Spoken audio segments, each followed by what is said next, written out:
Habari Gani. It is day 6 of our Kwanzaa celebration, and today's principle is Kuumba, creativity. How are you tapping into your creativity to make our community more beautiful and more rich and full? What are the creative things that you're doing now and continue to do throughout the year?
Hello to everyone. My name is Michael Gill, and I'm super excited to be here at the African American Research Library and Cultural Center to share with you my instruments. I'm going to start playing an incredible instrument. This is a musical bow, and this is one of the oldest instruments of our history.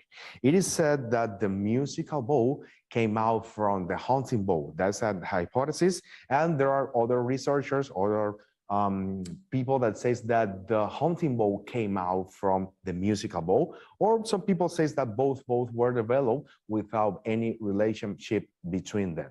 The musical bow is something that uses the resilience of the wood in order to create tension on these strings, and when you plug the string, the vibration is going to be amplified or not. For example, this is a very simple way of playing the musical bow.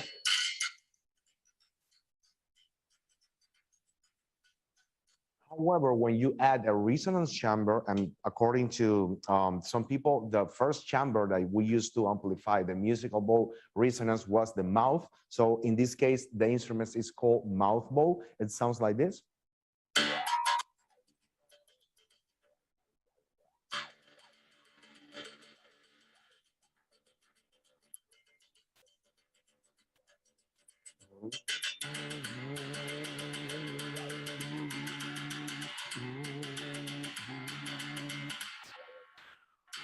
The mouth bow is because we use the mouth as a resonance chamber. However, if we place a resonator on the floor, it is called ground bow. And this is the case, for example.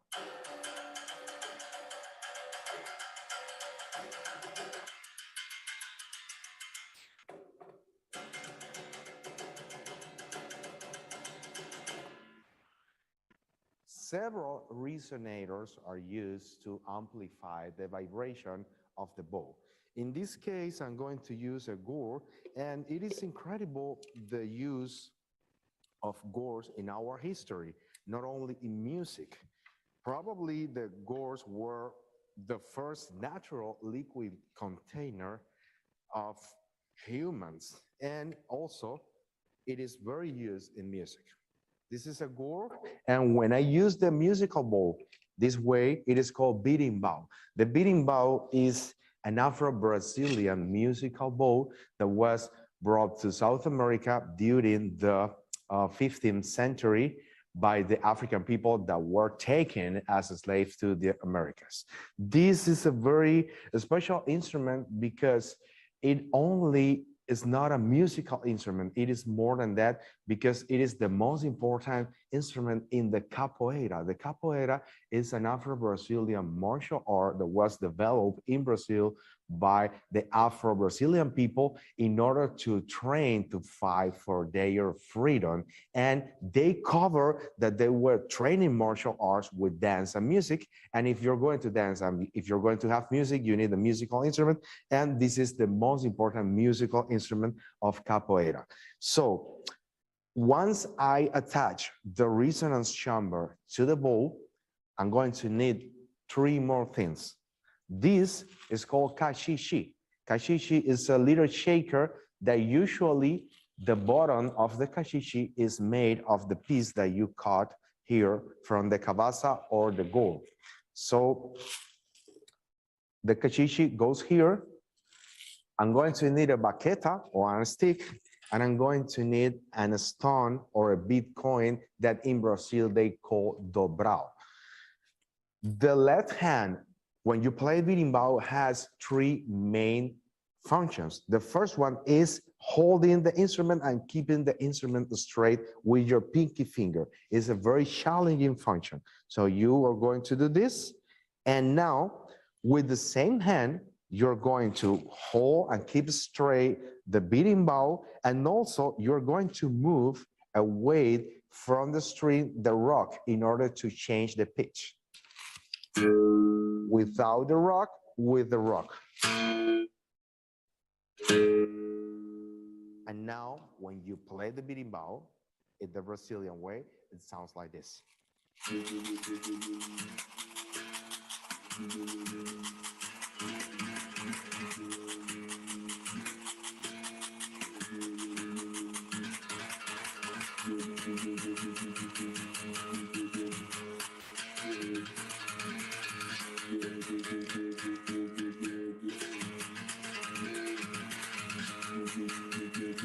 There's some very interesting sound that you can create with the berimbau that is like a wah-wah effect. When you move away the berimbau or resonance chamber from your belly, you create this sound.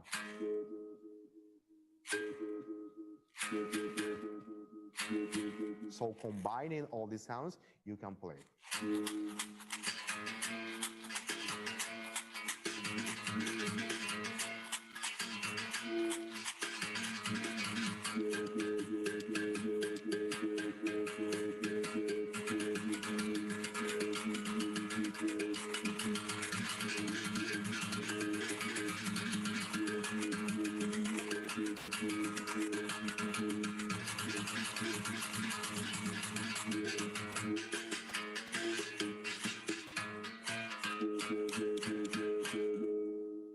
So the Afro-Brazilian berimbau is an incredible, very powerful and beautiful instrument that was originated in Africa, and it was developed in Brazil by the Afro-Brazilian diaspora.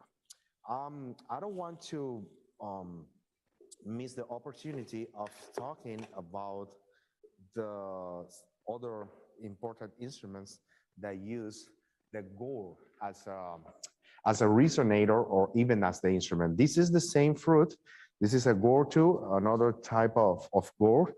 We call it guiro. This is one of the most important percussion instruments in Cuban music. So I want you to understand that we are talking about exactly the same fruit.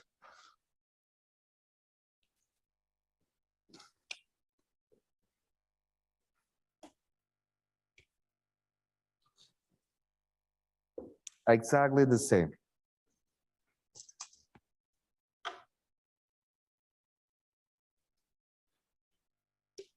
So the güiro, we call it güiro in Cuba, is one of the most important percussion instruments in popular music. The güiro is in charge of keeping the tempo or the pulse of the whole band. Usually when the güiro is big and you play hard enough, everybody is listening to the güiro as the guide for playing.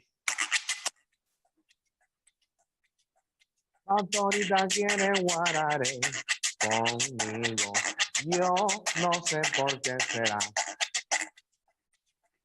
Autoridad quiere guardaré conmigo, yo no sé por qué será.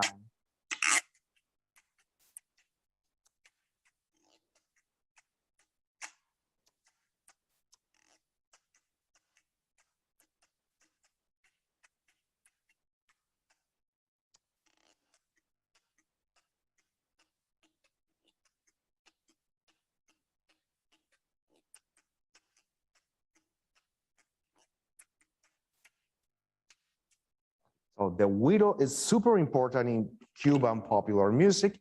And now this is the shekere. This shekere is an instrument that uses the same fruit, a gourd, of course, a bigger and a different size, a different shape of gourd to create the instrument. So this is a very powerful and loud shaker, the shekere.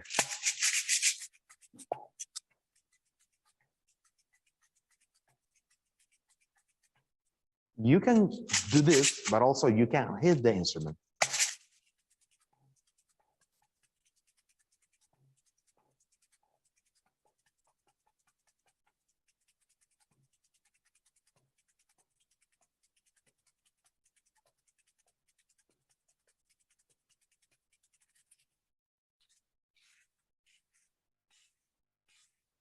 Shekere, exactly the same fruit.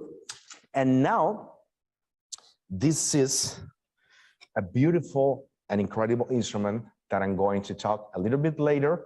But I want to let you know that this is a gourd too. This is a super sized big gourd, exactly the same fruit. And also I want to let you know that it is incredible when you can use the gourd as a medium, as a surface to do art. It's something very beautiful what you can create in terms of crafting and visual arts too. So you can use the gourd as a surface to paint, to carve, to do several things. So I'm going to go back to the mbira later, but I want to let you know that the mbira use the same fruit as a resonance chopper. Now I'm going to go to a different and a beautiful instrument that was created in the Americas. This instrument was developed by the Afro-Peruvian population exactly during the 16th century, not exactly as that early. It was during the 18th century in Peru that an instrument started to be defined as an instrument. It's pretty important to say that slavery, despite slavery was different according to the places, according to the countries.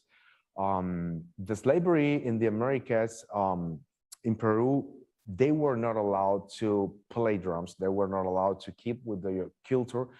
The Afro-Peruvian people were not allowed to do nothing that they used to do before the arrival to the Americas.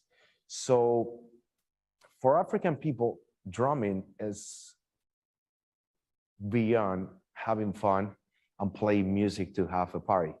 It's important to realize and understand that not only for African people, but for a great amount of Africans countries, drumming is a way of praying. And I'm going to briefly go to my country, which is Cuba. In Cuba, we have the bata drums, and the bata drums are a set of 3 drums that are sacred drums. These instruments are used in ceremonies, in rituals, and these drums are in charge of calling the Yoruba gods for coming to the earth to offering their power, their blessings, and it's absolutely beyond having fun, having a party. It's a way of praying. Dancing, playing instrument, chanting is a way of praying. So we are talking about it's faith, all right? So having in mind that Afro-Peruvian people were not allowed to keep with their traditions, and of course, were not allowed to play drums, it's incredible how these people managed a way to keep expressing themselves through music. And they start tapping on wooden crates.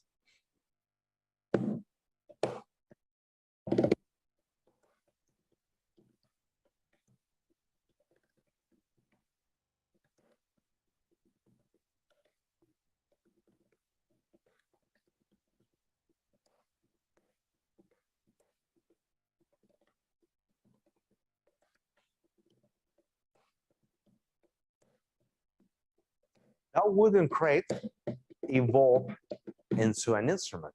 So they change, they open a hole behind the wooden crate, and they replace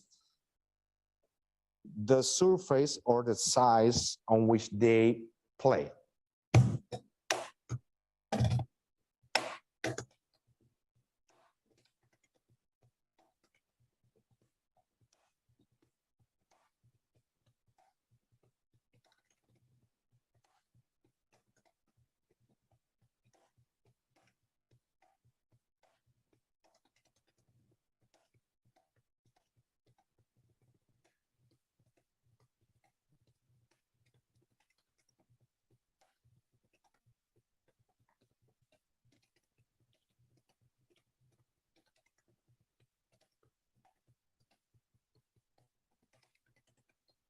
And they call it cajon. The cajon peruano or Afro-Peruvian cajon is the most important percussion instrument of the Afro-Peruvian culture.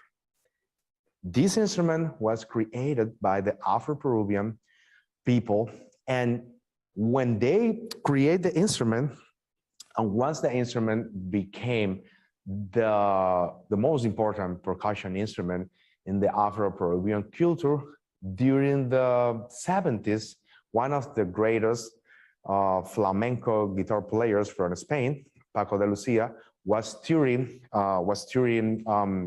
in Peru, and when he listened the sound of the Peruvian cajon,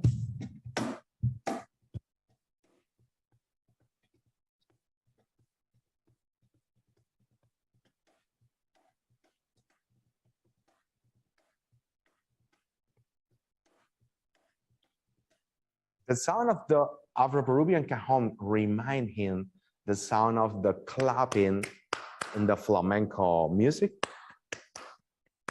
and also remind him the sound of the dancers stomping on the wooden surface that they call tablao. Tablao is the name of the wooden surface that the Spanish people give to the surface on which they stomp. So that's a tablao. And he said, if I have the instrument with me, I have the people clapping and I have the tablao too. So Paco de Lucia took the Afro-Peruvian cajon and he took the instrument to Spain and he inserted the Afro-Peruvian cajon into the flamenco music, up to a point that a lot of people think that the cajon is flamenco, and the cajon was always part of the flamenco music, which is the music of the gypsy people of Spain. Once in Spain, they made certain changes to the instrument. They add strings behind this front plate. They add jingles. They add even like a kind of a snare resonance piece to create the sound of a snare.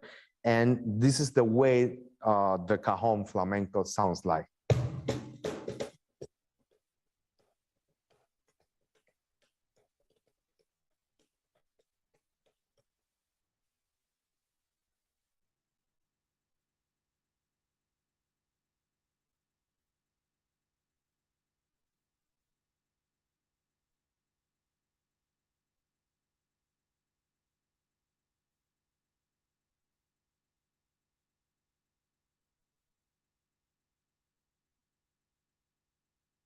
As you might see, this cajon is different. So it is incredible how this instrument that was originally created by the Afro-Peruvian people in South America under slavery circumstances has been evolving up to a point that was taken into a different culture, and also now the cajon is one of the most important percussion instruments. It's a super useful because you have all the frequencies here. You have the low frequencies here, high frequencies. So you can combine them and you can even create more like a drum set approach type of playing. The technology is evolving too, and definitely technology is something that is part of music. The cajon now have electronic versions.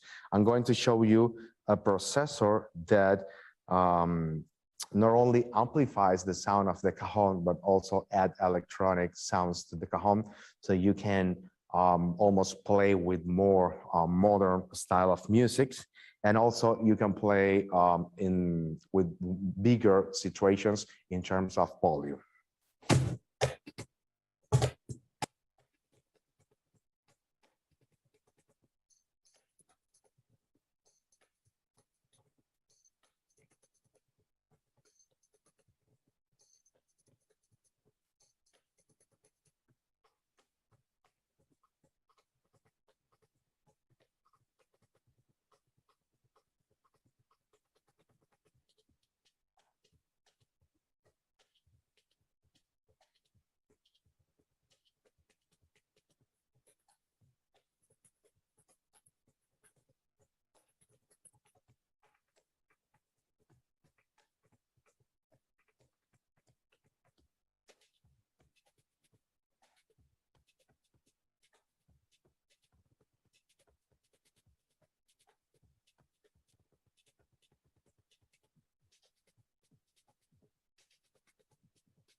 Definitely is something super fun and very useful. So that instrument that was just a wooden crate and something to play it in acoustic settings, now you can use it with big bands, you can use it in big stages.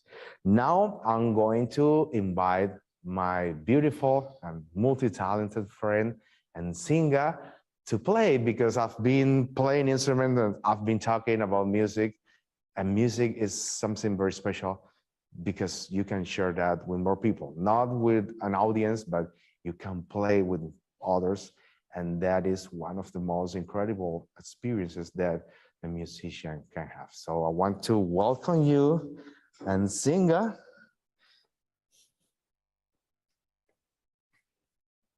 How are you? Also to have you. So we are going to do a little bit jamming with the cajones, and you might have an idea of how two cajones sounds together. Basically, I was telling you that we have two main sounds in the cajon. The bass frequencies are located at the center of the cajon, a little bit down here. And the high frequencies are located here by the edge.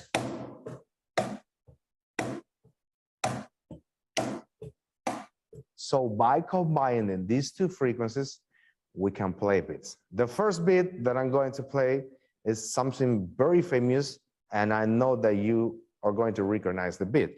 It's super simple.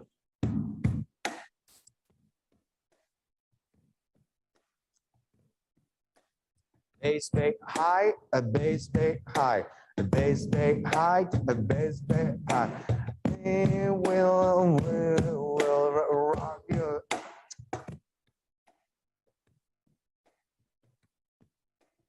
We will rock you.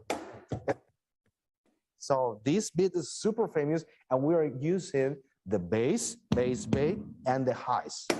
Now, the great thing about the cajon is that you can use something in between, okay? Something in between the bass and the highs, and that is called ghost notes. The ghost notes are sounds that are very subtle. So instead doing this, we are going to do this. Soften. Now, look at this.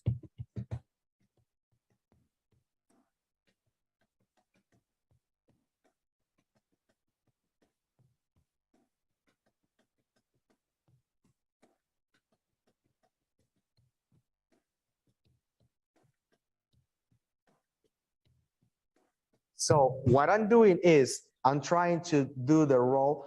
I'm trying to play the role of two people. So Nsinga is going to do bass, bass, high, bass, bass, high, a bass, bass, high, a bass, bass, and I do this.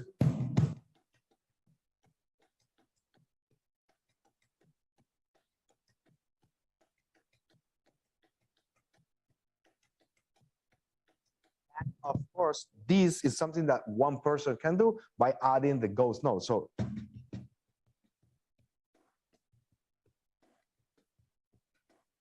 it takes practice, it takes time, but it's something great about the cajon that you can do like the shaker.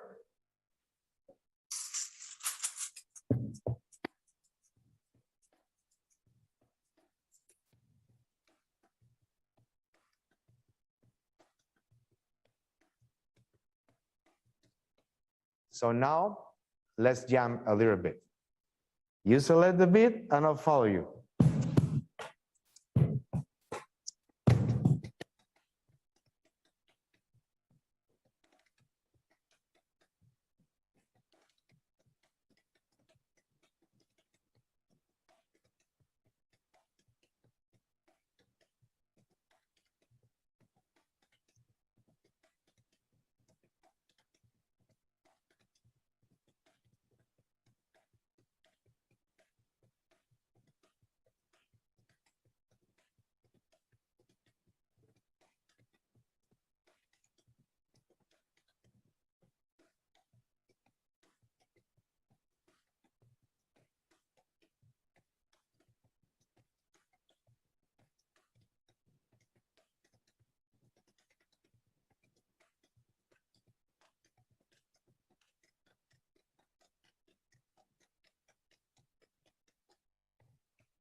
Thank you so much.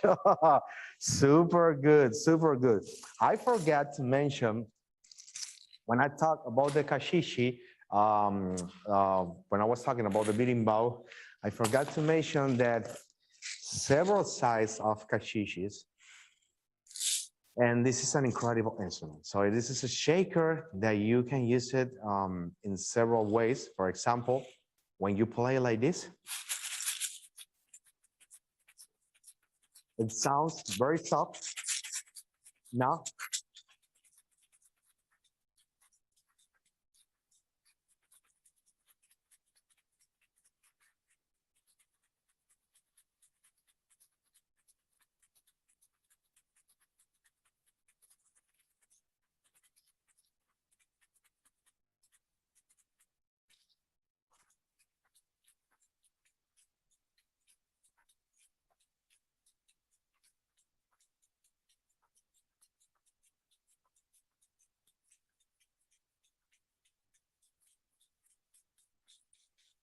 so let's try.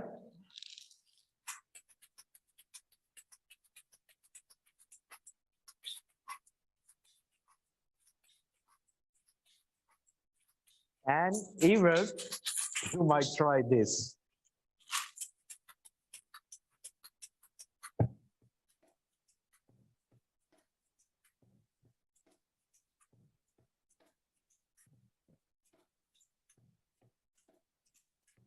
It's hard. It's very difficult. However, what we are doing here is called polyreading. Polyreading means that we are doing several readings at a time.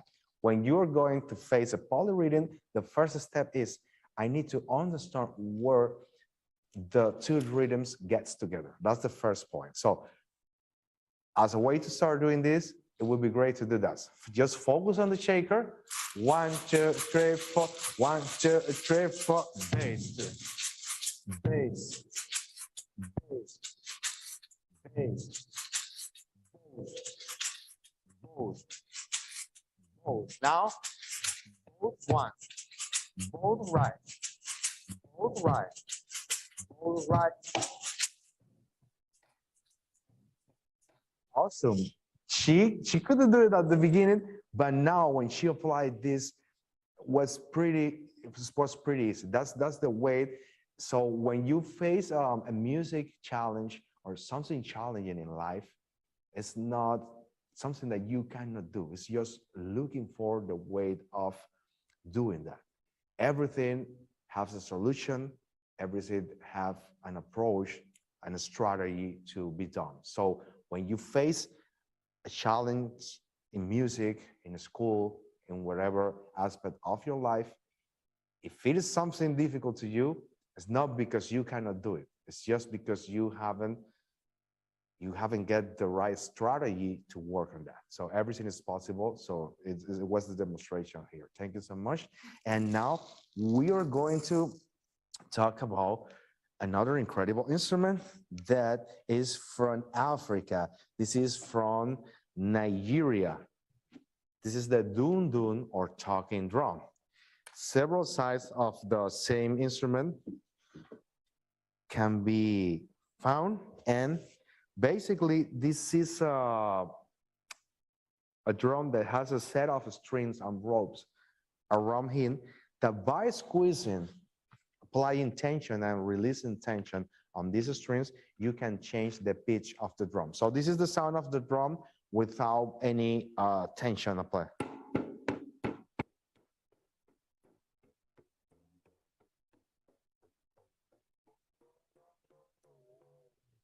And it is called talking drum because due to some African language are classified tonal languages, which means that the meaning of the language is not only related to the consonants and vowels that you use, but also to the music that you use while you talk. The people of Yoruba land, they can imitate the language with this instrument, and even they can do poetry with these instruments. Of course, you can use it as a regular percussion instrument, and the great thing is that you have a drum that can change the pitch while you're playing. I use a technique to teach the first steps of talking drum, and I'm going to use it now, and then Singa is going to demonstrate it. So I used to say, squeeze it, squeeze it, squeeze it.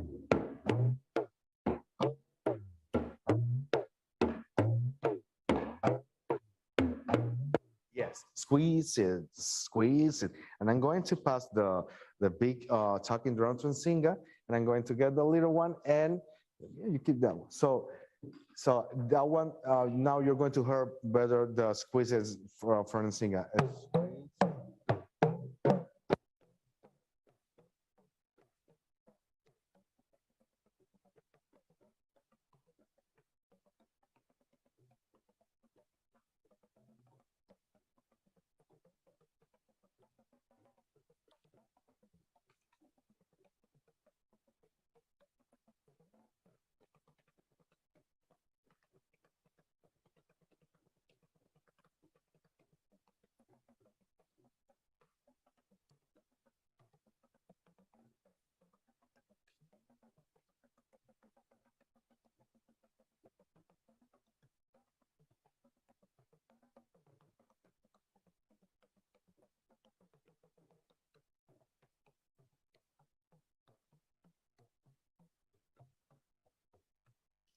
Beautiful. Thank you so much. Awesome. So it's a very interesting, very funny instrument, the talking drum from Nigeria, from Yoruba land, or dum. Now, I'm going to talk about a different instrument. This is the mbira from Zimbabwe. This instrument for the people of Zimbabwe is it's a very magical, spiritual instrument, because for them, they can communicate with their ancestors by playing the mbira. So as the berimbau is an instrument that plays a role beyond its music's qualities. So the mbira is the king or the queen of the lamella fans from Africa, and it's used a gourd. I'm talking about the same fruit that I was talking about at the very beginning when I talk about the berimbau. So this is a big gourd, and the mbira sounds like this. I'm going to offer a brief example of the mbira.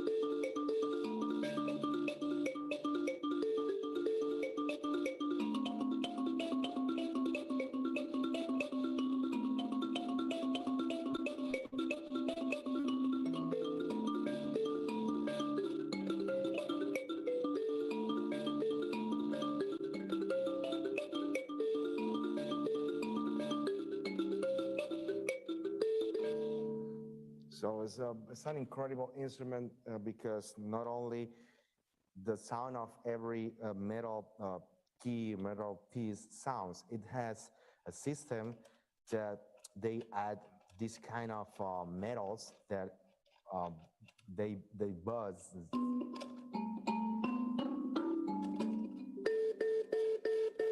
every time that you plug the notes. So it adds like a shaker sound to the mbira playing, similar to the effect of the strings behind the cajon plate.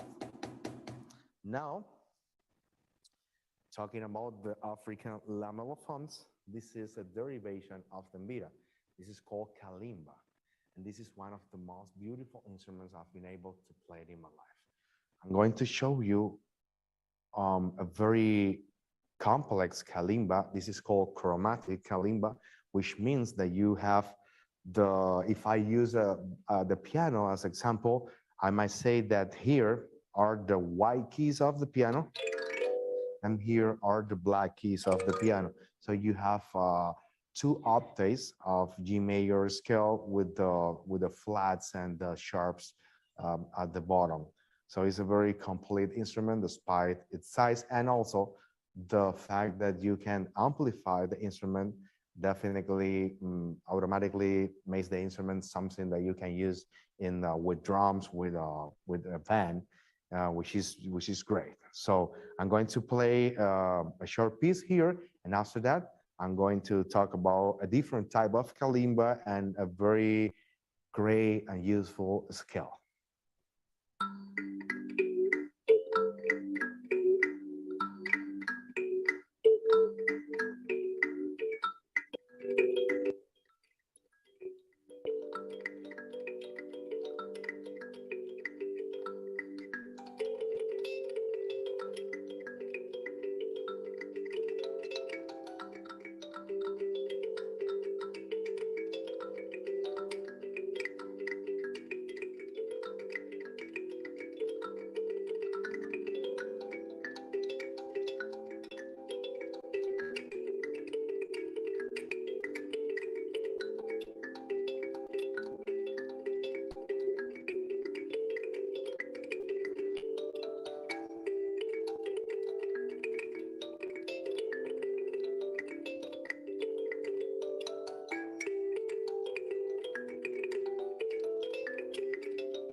Super beautiful, right? It's incredible. I love this instrument, kalimba from Africa, from South Africa. Now, this is a different type of kalimba, and the kalimba is an instrument that you tune. According to the length of these metal pieces, it is the sound, it is the pitch that you're going to have. Of course, as long as the metal keys is the sound is going to be lower. So high pitch, low pitch. This kalimba is tuned in a scale that is called pentatonic scale. The pentatonic scale is beautiful, it's useful, and it is very interesting how this scale is present in Africa. It is also present in China. When I played the pentatonic scale, for some people, they say it sounds Chinese.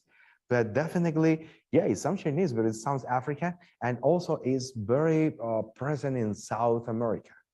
So it's a skill that have been used, have been developed in Africa and in Asia and in South America too. The great thing about the pentatonic scale is that due to use tracks, certain half tones from the scale, the notes that you have technically give you the ability of playing without mistake. It's something incredible. The pentatonic scale sounds great always, and we are going to prove that. So we haven't talked about nothing that we are going to do. We haven't talked about keys, about timing. We are going just to jam. This is A minor pentatonic kalimba, and my friend and singer has an A minor pentatonic kalimba, and we just are going to play, and let's see what happens.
Thank you so much. Awesome.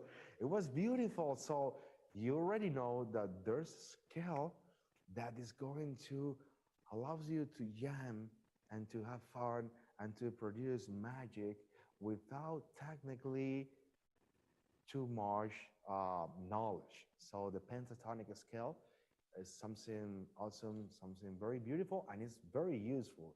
And the fact that it's technically simple doesn't mean that it is not great, and it doesn't mean that it is not used by the most incredible musicians and performers. Due to it is very useful, that's something that most of the people use. So pentatonic scale and kalimba from Africa. Now we are going to end with a beautiful, challenging, and the craziest shaker in the Milky Way. This is called cachaca, asalato, or quesques. This is another African instrument too. And these are little fruits that once they are dry, you fill them with little stones or seeds, and they are attached by a rope. And the first use of this is a shaker. Okay, this is a shaker.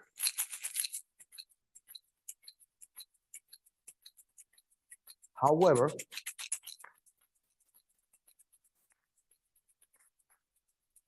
there's more than that. So I'm going to show you how to the steps, the basics of playing this. It is incredible how this African instrument has evolved. So several options today. This is a plastic version of the same instrument, and definitely the sound is different.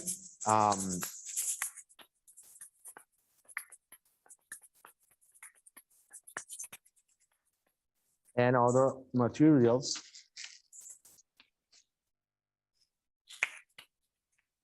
So this is the most balanced and the most beautiful instrument.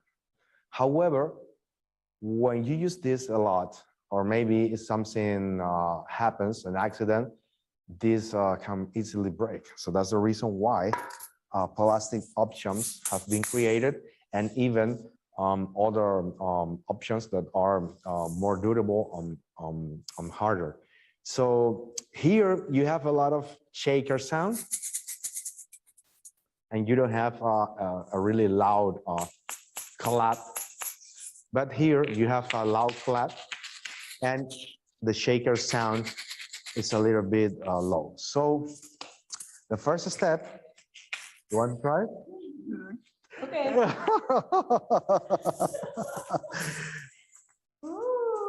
So the first step is we need to place the cachacas here between the index and middle finger here in our hands. And this should be the first step. Once you get this way, we need to produce this clapping. It is like a castanet. That's the first step. So we need to be able to produce that sound. It's a little bit harder. You need to develop a connection between your brain and your hand muscles in order to do that. And once we develop this, we need to start applying that on beat with keeping all the time.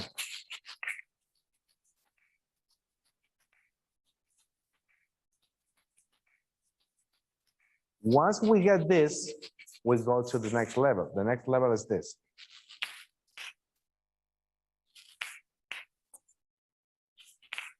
It's super hard.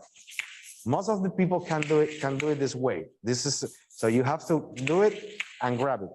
But the harder part is here. When you go to the bottom, a lot of people say, my hand is too big, my hand is too big.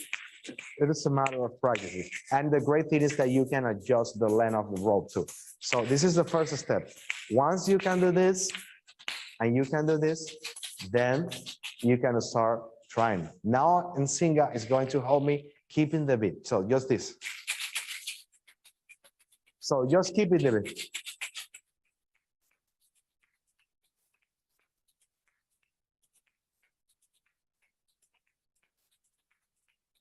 I need to keep on beat all the time.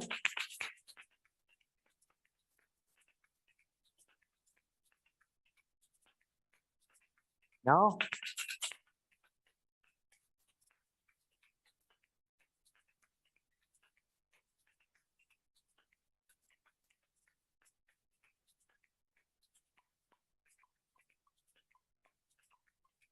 Ya vele vile vele, ya bala bala, ya vele vile de vele, ya bala bala bala la. Ya bala la la, ya bala bala la. Cuando no vuelva a ver, ¿qué cosa tendrá reservado para mí este ingrato corazón? Murió la ilusión de nuestro amor. Murió el sol que nos alumbraba. La estrella que nos guiaba también desapareció. Señora, señora, ya todo terminó y como lo ve, señora, ya todo terminó y como lo ve, señora, ya todo terminó, ya todo terminó, ya todo se acabó. Ay, mira qué bonita, Nsinga lo tocó y como lo ve, señora, ya todo terminó y como lo ve, señora, ya todo terminó. Cachacas, quesques, asalato, one of the most difficult, crazy, and incredible shakers from Africa. Thank you so much for this great opportunity. I want to thank to my friend, my beautiful and multi-talented friend Nsinga, and I hope that you enjoyed the presentation. And I want to review briefly. We took a look, talk about the beating bow, an Afro-Brazilian instrument. This one, the bow, the musical bow. We talk about the Afro-Peruvian cajon, another instrument developed by the Afro-Peruvian people, the African diaspora in Peru. We talk about the shekere, which is an instrument that uses the gore as its body. We talk about the resonance chambers, the use of gores to amplify sound. The güiro, Cuban güiro, a super important instrument in popular music, Cuban popular music, and mbira from Zimbabwe, the instrument that can talk and communicate with the ancestors. We talk about the dun dun or talking drum from Yoruba land, and the kalimbas from Africa too. And thank you so much.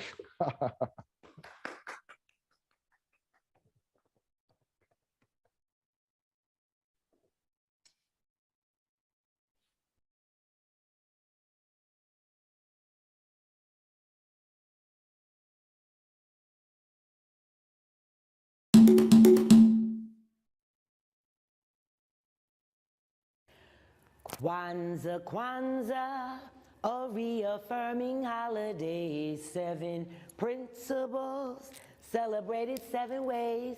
Oh, Jambo, Habari Gani. My name is Dr. Kim D. Harris, and many of you know me as Sister Idea.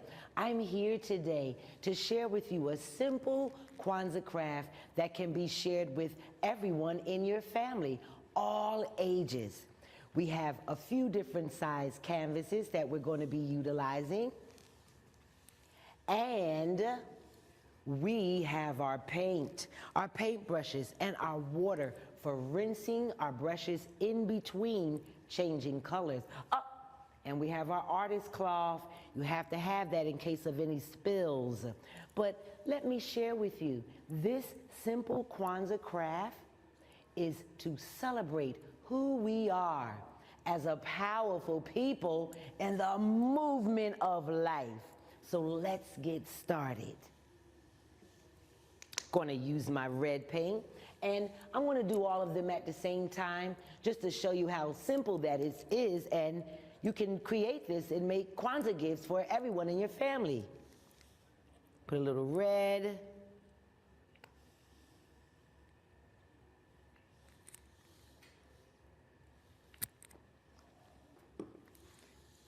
I have a few different size brushes. This is 1.5 inch, and this is 1 inch. For what I'm doing, these two could probably work, but I also have a bigger size brush, which is a 2 inch. And depending on the surface you're covering, depends on the size brush you want to use. But these two are fine for today. So I am going to begin painting my red.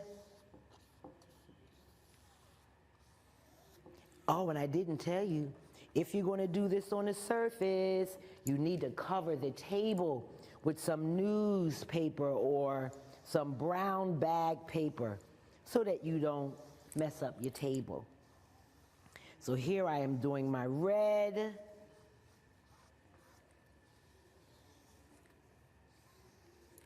And I am eyeballing because I'm going to do 3 areas, red, yellow, and green. And I'll save the black for last. That's the special part. So I am sort of eyeballing this. I'm going to get started on the other ones.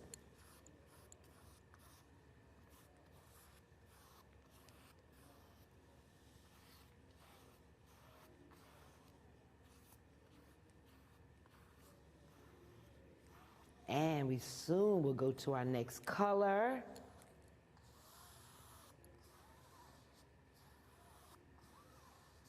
Oh, I gotta rinse that brush. Put down some yellow.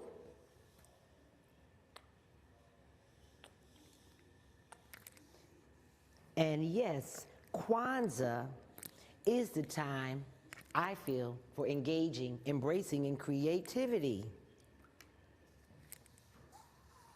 It's so many things that we can create during Kwanzaa time, just utilizing things in our house. Red, have my yellow.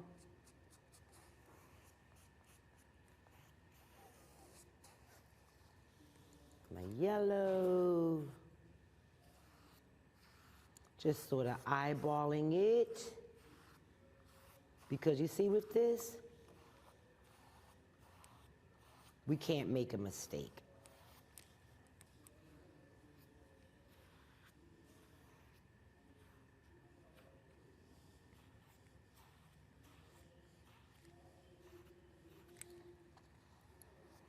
Yeah, nice. Make sure that I have all of the canvas covered. I don't want any of the white canvas showing.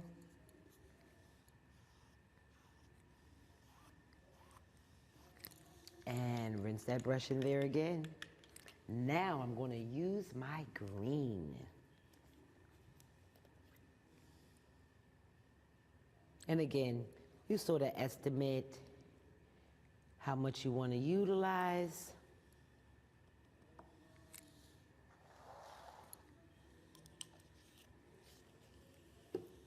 Can't wait to get to the black paint, okay? I'm just letting you know. And I have my green here that now I'm applying. And do you know why we use these colors for Kwanzaa? Red, black, and green, and yellow? Well, red is for the blood of our ancestors. So many of our ancestors have lost their lives during this journey from Africa to America to Brazil to all the places that black people live. And the green is for the beautiful, sweet, green, luscious land of Africa. And the yellow, I've heard in some songs, is for the gold that they stole. But I say it's for the beautiful, vibrant rays of the sun. And the black, it's the favorite part, is for the people, for you, me, us, and we. Let me finish doing my green. I just wanted to make sure that you knew why we are using these colors.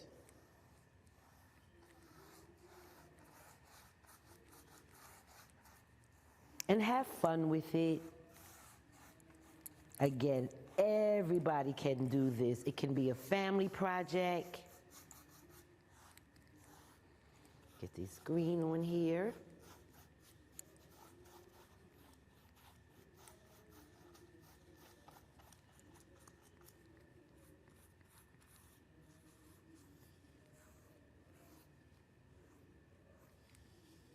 Okay, we're almost ready for the black part.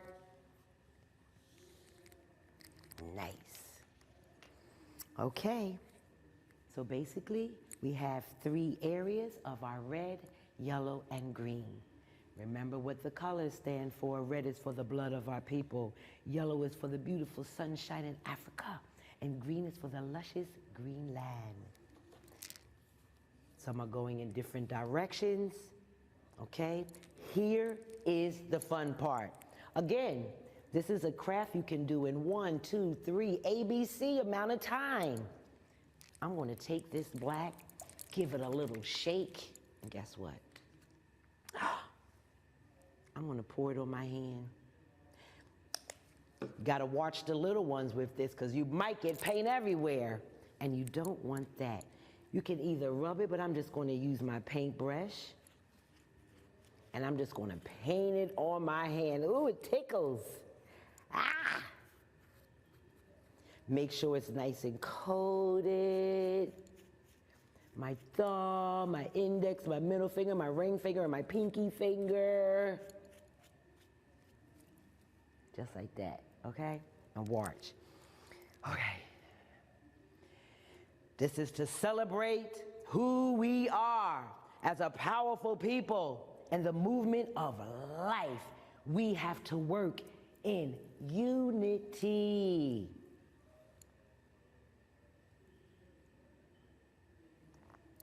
I love it. Let me get a little bit more paint because I want to make sure that each one is coated really good and evenly. For the people, for your ancestors, my ancestors, for all of our ancestors.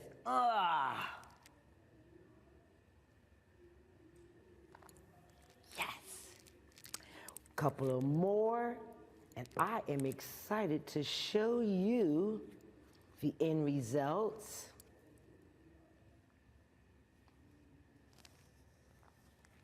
Yes. Ah, I love this part.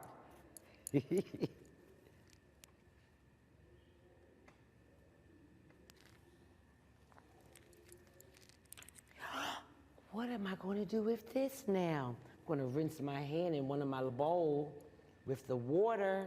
And guess what else? This is why we have our artist cloth. Okay? Because I want to rinse my hands so that I can show you what we created in celebrating who we are as a people in the movement of life. You ready? I want to add some glitter, but I'm excited. I just want to show you this part so far. Look at that. Okay? Simple. 1, 2, 3, ABC. Kwanzaa craft for you and for me. Let's add a little bit of glitter. Let's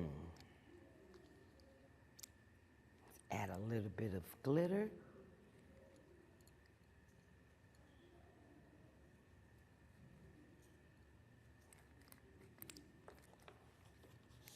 Shake off the excess, and just let them dry. I think we did a really good job with our simple Kwanzaa craft that represents who we are as a powerful people in the movement for life. Happy Kwanzaa!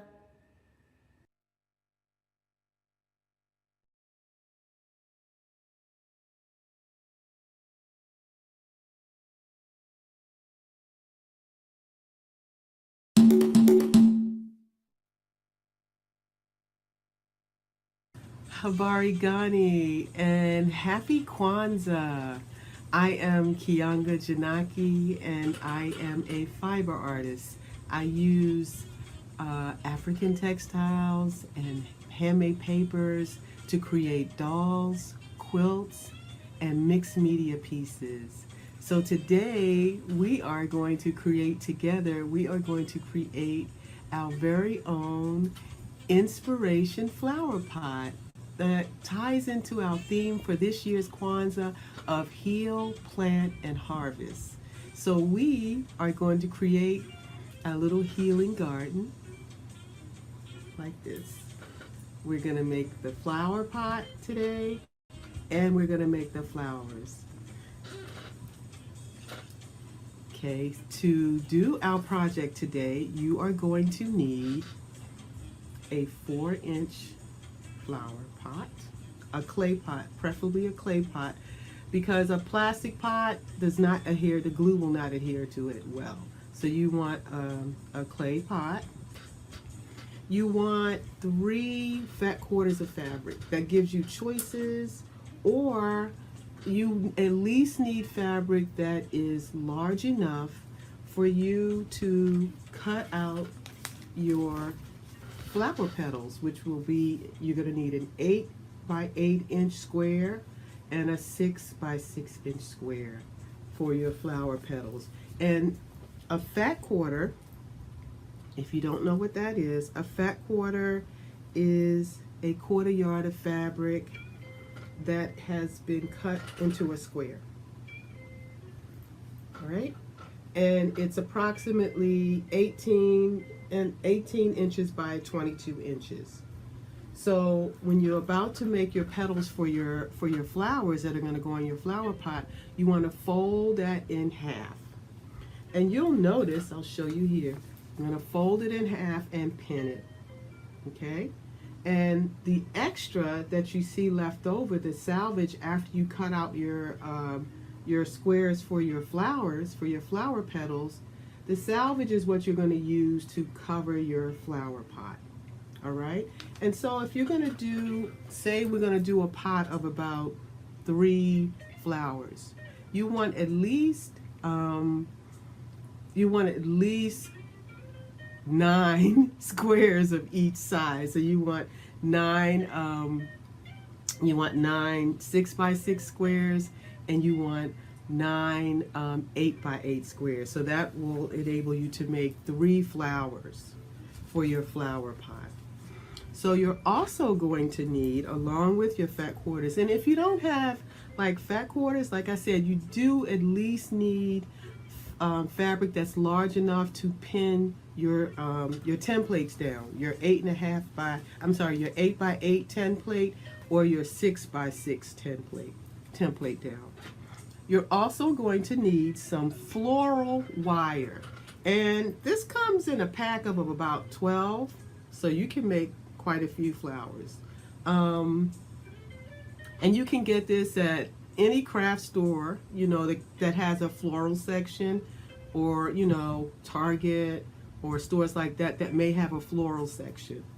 I was thinking that maybe you could also use Chanel stems. We call these, Chanel stems, they used to be called pipe cleaners back in the day. But I tried them. I twisted 2 together, but they're not strong enough. Once you put it in, once you put the flour on the top of it and put it in the pot, it tends to be wobbly. So you don't want to use those at all. All right. The other thing that you need is 2 cups of black beans, some Mod Podge. The Mod Podge is what we'll put on the end after we cover the flower pot, because we're creating the flowers, and we're also going to cover the flower pot with the Ankara, the African fabric. You're also going to need a brush for your Mod Podge, and if you have like a container, a plastic container, or a palette like this little paint palette, then you can put the Mod Podge in the center so you can use that to brush with. You're also going to need a marker, because one of the other things that we'll be doing on our pots is to create an inspiration pot. We're going to have a word of inspiration, and I'll show you an example here. This pot, right? The inspiration word is joy. So all I did was cut out a piece of fabric and I wrote the word joy on it. And that's going to go there in the beginning. And also, let's see, where's the one on here? Oh, patience. Patience is the other option here. And you can also write some of the Kwanzaa principles: Nia, purpose; Kuumba, creativity; Imani, faith; Umoja, unity. You know, whatever you are inspired by to make the inspiration for your pot. You're also going to use, I said, a marker. As I mentioned earlier with the fat quarters, you'll notice some of the fat quarters, or some of the fabric anyway, on the border of the fabric, there's usually a lighter area where the pattern stops, and then you just have the name of the person, the name of the company that made the fabric. So in that clear space, in that white space, or that solid space, you can write the word that you want, the inspiration word. And here I've done love thyself, Nia, and Imani. So these are my choices for my pot today. The other thing that you're going to need is a pair of scissors. Now your scissors don't have to be like fabric scissors or anything like that, but they do need to be sharp enough to cut your fabric. Okay, and you're going to need your 2 templates that I have pinned here. You're going to need a template that's 8 inches by 8 inches and 6 inches by 6 inches, and you're going to pin that down on your fabric. You can also take some masking tape and put it behind the square and press that down onto the fabric instead of using pens, and cut around it. Okay? And that's pretty much it for us to get started. Oh, also in the end, cowrie shells like I have here at the border of the pot, the top of the pot, the rim of the pot, I added some cowrie shells. So if you also want to do that, then you're going to need a handful of cowrie shells, and you're going to need a hot glue gun.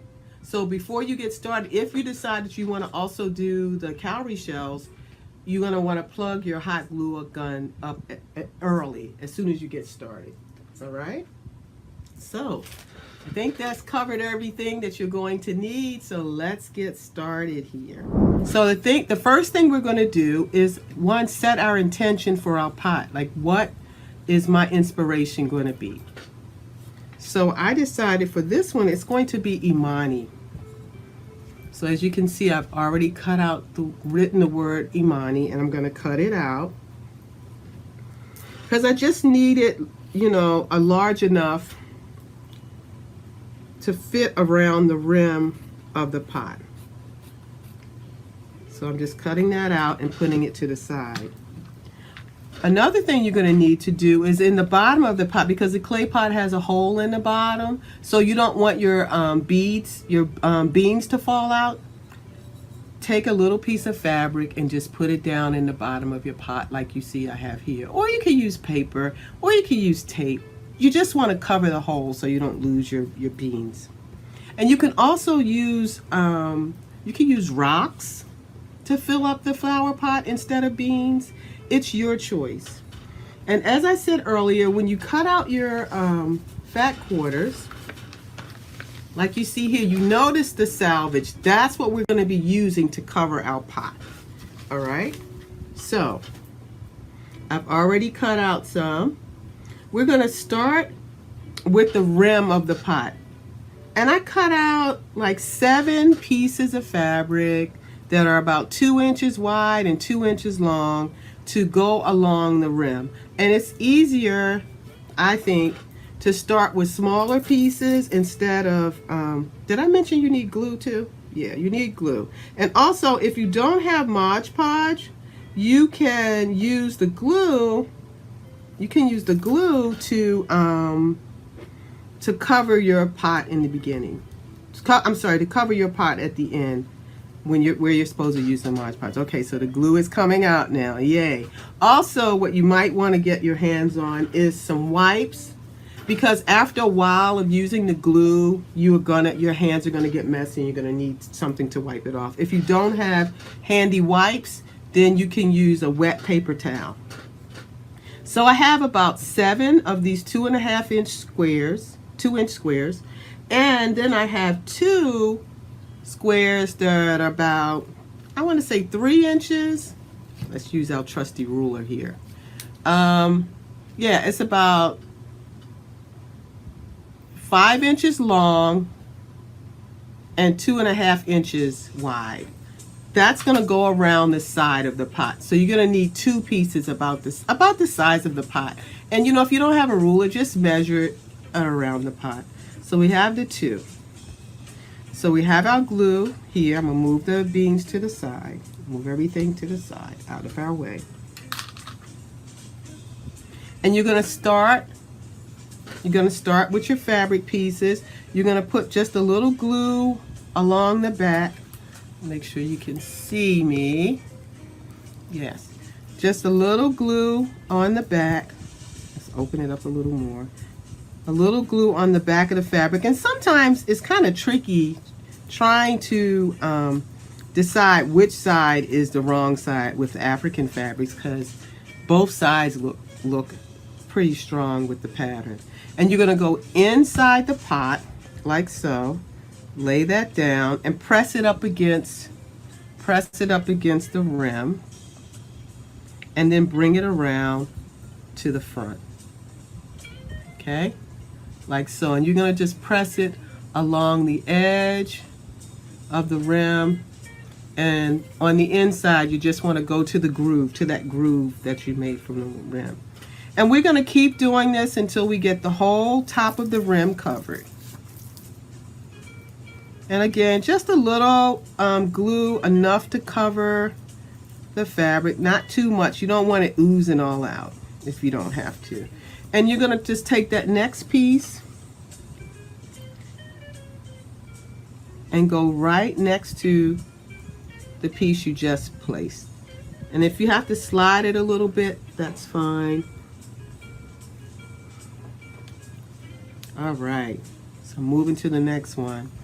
I love Kwanzaa. I love the opportunity to spend time with my family and friends during this time of the year, to connect with our culture, to be reminded of the principles that we should be living by 365, right? 24/7.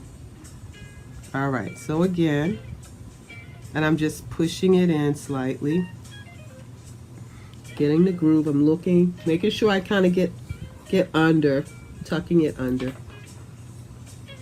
Okay, and if it's not completely smooth, it's really okay, because we're going to come back at the end with the Mod Podge to seal everything in.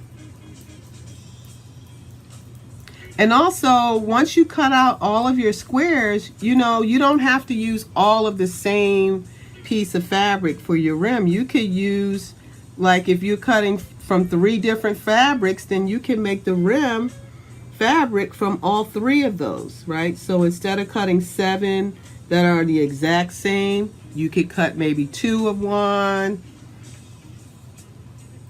3 of another, and 2 of another.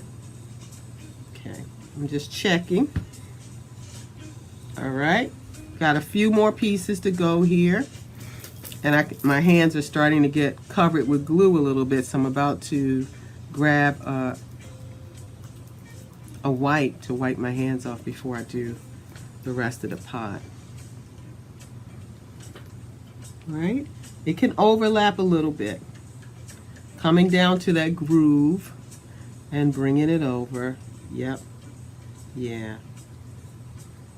And again, it's okay if it's not perfect. That's not what we're going for.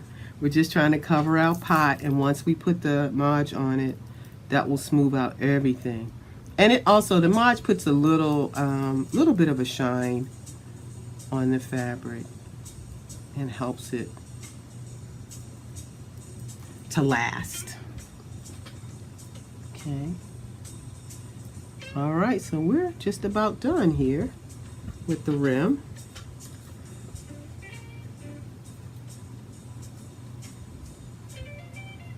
I'm going to add a little more glue to this edge because I can see that it's hanging out a little bit, and I don't want it to hang out. And again, you're going to come back with your fabric around the side of the pot. Okay, so that's all covered. And before I go to the bottom of the pot, I'm going to add my word of inspiration, which is Imani. If you're using a marker to do this, you can also use an ink pen, you know. If you use a marker, try to use a marker that doesn't bleed, meaning when you start to write with it, it doesn't spread. Okay, so there's my Imani in place. Now I'm going to take my 2 pieces and again, I'm just going to add some glue to the back. And also you have extra pieces, so if you have any like spots that you might have missed when you were putting the pieces on the rim of the pot, you can always go back and fill that in with the little pieces. You want to kind of get around the border and just a little bit on in the middle. And I had cut this with my pinking shears at the bottom so I'd have that little ridge. And then you're going to lay it. Let me turn it so you can see. My Imani is still drying. So, right, just adjust it. Yep. And then smooth it out. I'm going to just pull it a little more. Smooth it out. Right. All right, so I have one more piece here. And I have some extra little squares, so I see some little spots where I might want to go back, making sure I got the right side. With this fabric, it's easy because this side, the right side has some metallic on it, so I know that. So again, just adding the glue.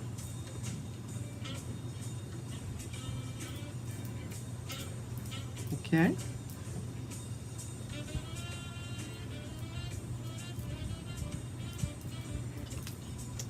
All right. So I'm going to turn it over to the other side. and lay this down. Press it down. And I cut it so it overlaps a little bit. Yeah. All right. Just pulling it. Right. All right. So the pot is completely covered. I have a little spot here that I think I'm going to go ahead and add some more pieces to. And it looks like I just need some long pieces. So I'm going to go ahead and fill in. I'm going back and checking my work to see if there are any spots that need me to cover. I'm going to take this wipe and get some of this glue off my hands a little bit. Put it back over here because I know I'm going to need it again. I'm going to take my scissors and I'm going to cut these strips that I had left over from the rim and just use them to fill in my little spots, because like I have a little spot right here.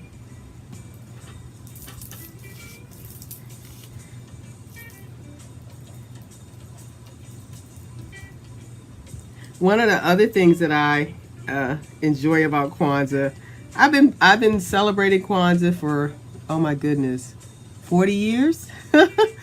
My children always celebrated Kwanzaa. You know, I was celebrating Kwanzaa before they were born, so they've always celebrated Kwanzaa. We've always celebrated Kwanzaa. Our family has always celebrated Kwanzaa. And, you know, my friends who started celebrating with me, like back in the 70s and 80s, you know, we get a kick out of calling each other each day of Kwanzaa and just saying Habari Gani, which we know is what's the news, and the response is whatever the principle is of that day. You know, and so we try to catch each other. You know, it's fun. It's a nice ritual that we do every year as a part of our celebration. And also when my children were little, you know, they really got a kick out of making gifts, making zawadi, you know, for each other, and adding the zawadi to under our kinara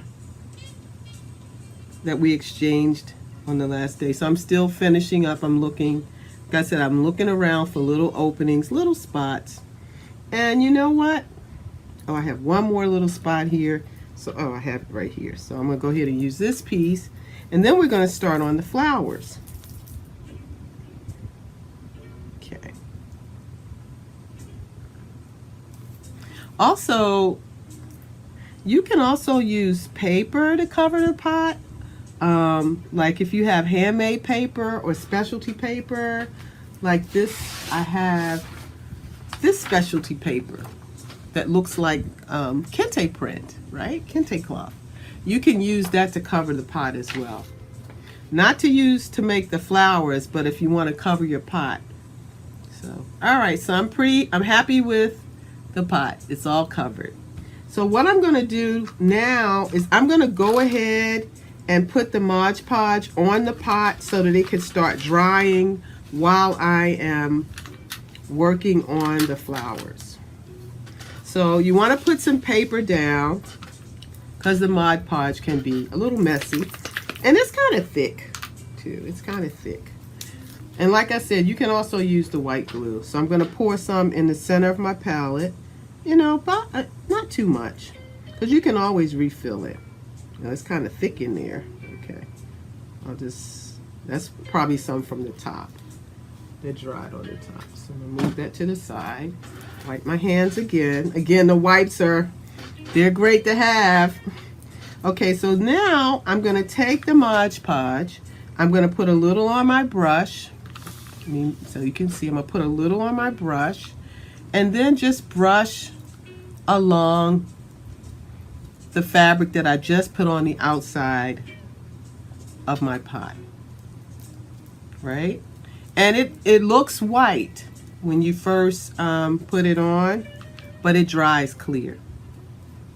I'm going to get inside the rim too.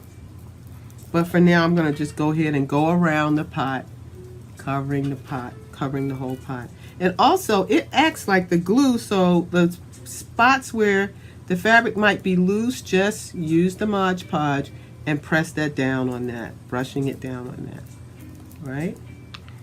And it's okay if little sections are a little thicker, because when it dries, it just dries clear, so it doesn't really matter. Let me turn this over this way, maybe it'll be easier for you to see what I'm doing. Right?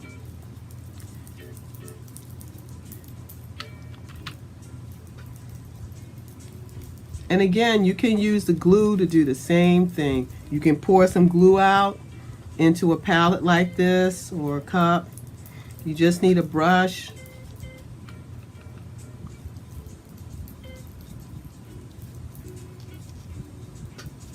I'm smoothing it out.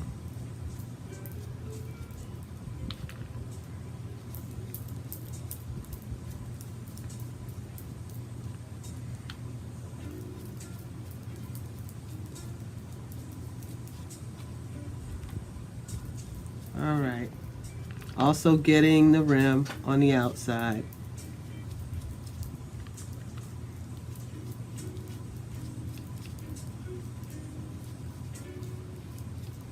All right.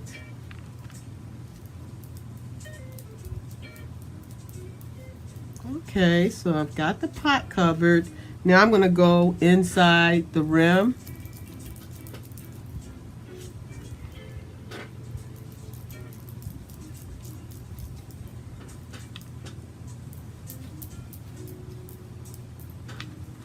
And again, you know, you can take some wet paper towels to wipe off the extra off your fingers.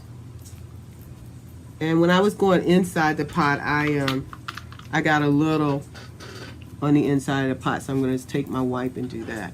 All right, so now the pot has the Mod Podge on it, and I'm going to put it to the side to dry, because it dries fairly quickly. And now we're going to get started on our flowers. Okay, so I've already cut out my flowers. I'm going to slide my whole tray over here so you can see. So I have three different colors of the 8 by 8 squares, and I have 4 of the 6 by 6 squares that I have laid out here.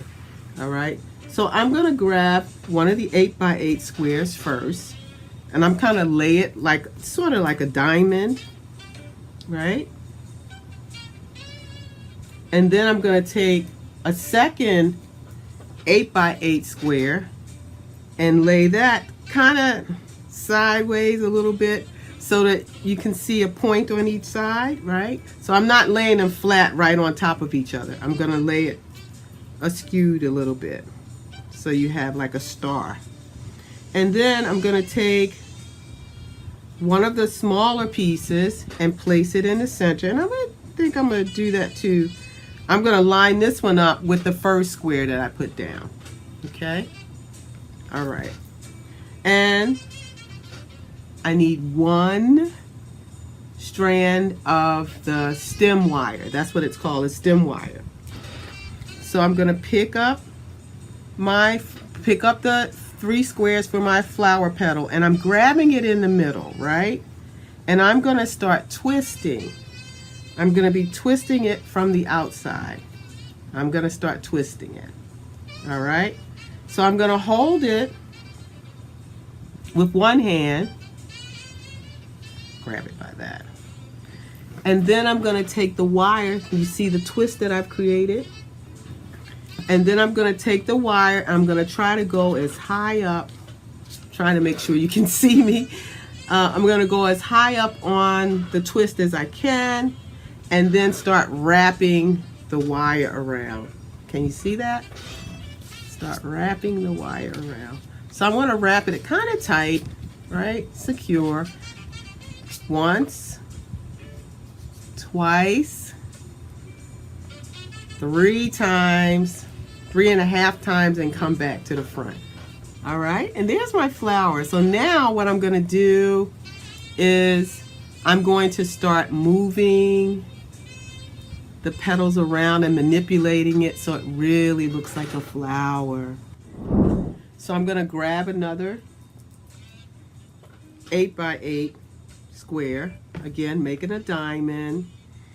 Oh, I'm gonna try this one. I'm gonna do this, another 8x8 on top. I'm thinking of, okay, yeah, that's enough for me to do all of them the same. And then I'm going to grab this green one in the center. And so it's like I said, you're making a star, right? You make it a star, and I'm gonna need another stem, wire stem, floral wire stem. So I'm gonna just sit that here. So we got our one flower here, sit that here. And I'm picking it up and I'm kind of grabbing it like right there in the middle, right? And it's kind of grabbing it with my hands, right? And twisting it, and twisting it. All right, and now I'm gonna take the wire and I'm gonna go as high up as I can. I'm trying to show you. All right, I'll go upside down. Maybe that's better. All right, so I'm gonna go around from the top of my twist, right? And I'm pressing it in and I'm wrapping, 2, 3, 3.5. All right, and now I'm manipulating the fabric, moving it around, getting an idea of how I want my bloom to look. All right. All right. Okay, so there's my second bloom. So we got 2 blooms going here. All right. We're gonna do one more. So we have 3 blooms for our Imani pot. So this one, I'm gonna make it all the same color, right? So I have one 10x10. One 8x8. You can also do 10x10, but I tried that and the blooms were really big and a little awkward for me to manipulate, so I decided to make a smaller because the original pattern that I was using called for a 10x10 option, and I was like, yeah, meh. Okay, I'm saying I was gonna use, I'm gonna use the orange in the middle. All right, so we got one square askewed, and then we got the second one turned, and we got the third one kind of lining up with the first one. All right, I'm bringing my hands under the middle. I'm pushing my finger through to start that twist action happening. Bring the fabric up. I'm going to grab, see if I can do it here, and just wrap the wire around at the highest point of my twist. I'm pushing it in. And this wire is strong. You know, it's not wimpy. It's meant to hang in there. Okay. All right, 2, 3.5. And I have my third flower. Now this one, I think I'm gonna go ahead and try, I'm gonna cut it. I'm gonna cut the edges to make them a little rounded. And you can pull it, and again, I like manipulate it, adjust it, pull back that first layer, you know, because you got 3 layers, right? So you can see every flower, see every petal. And I'm gonna take my scissors with this one, and I'm gonna just cut around the pointed edges. I'm gonna cut the pointed edges off and make them all rounded. Okay, and you might want to do this, like I said, you know. Oh, can you see me?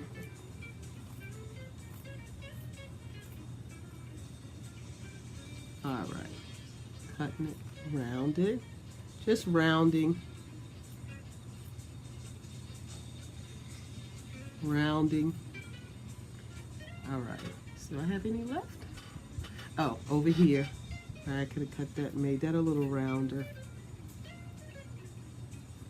Yeah. I'm just cutting a little bit of the strings off here. All right, we have our Imani pot, just about dry. Add the fabric into the pot, back into the pot. I think when I turned it over, it fell out. And then your 2 cups of beans, the black beans. And like I said, you can use black beans. You can also use rocks. You can get those really nice jewel stones at the craft store. All right, and I'm gonna put a little bit of them in there, like just the bottom.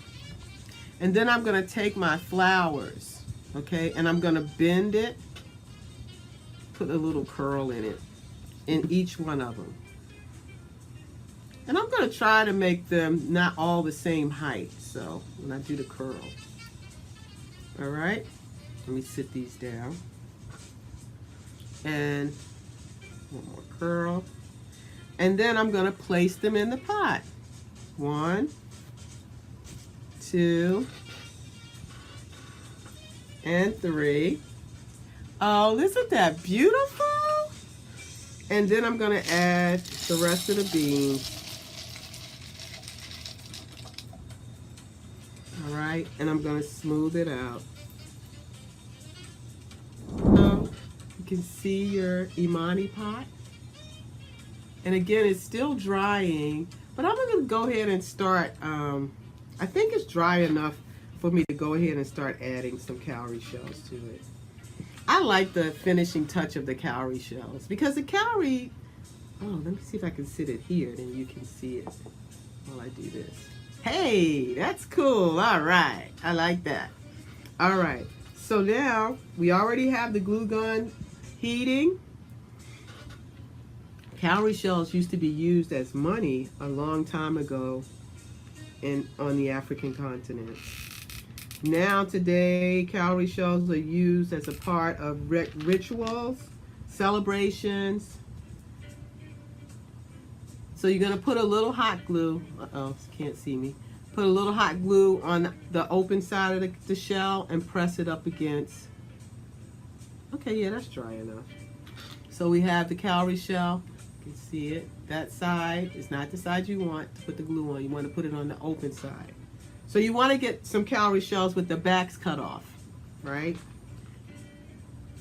And squeeze a little hot glue in there. And I have I have Imani here, so I kind of wanted to put one on either side of the Imani. So there's one there. All right. I appreciate the cowrie shells for staying and not falling off because it's still a little wet, but they seem to be adhering to it. So I'm going to just go all the way around the rim of the pot with the cowrie shells. They are so beautiful. I can't get over how beautiful the flowers turned out. They are fabulous. So you need, you know, it's not a lot of fabric to make the cowrie shells. I mean, to make the flowers, make the cowrie shells. Okay.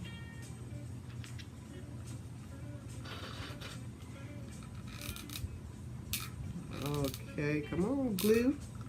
Come on, glue stick. Let me see if I can push it through a little bit. Yeah. All right, here we go. All right. All right, so we got one more here. Okay, let me try again.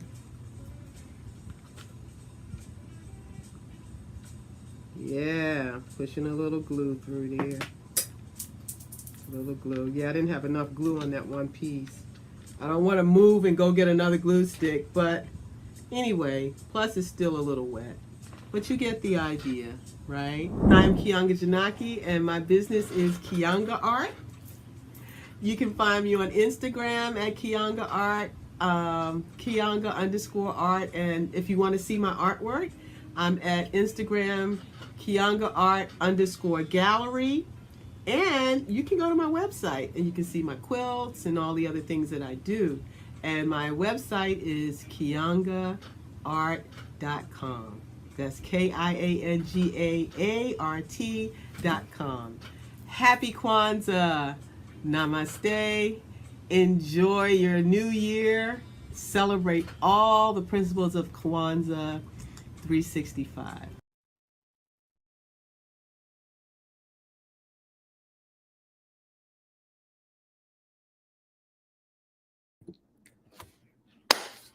Habari Gani, I am so happy to have had you here with us. I know some of you have been tuning in with us every day online.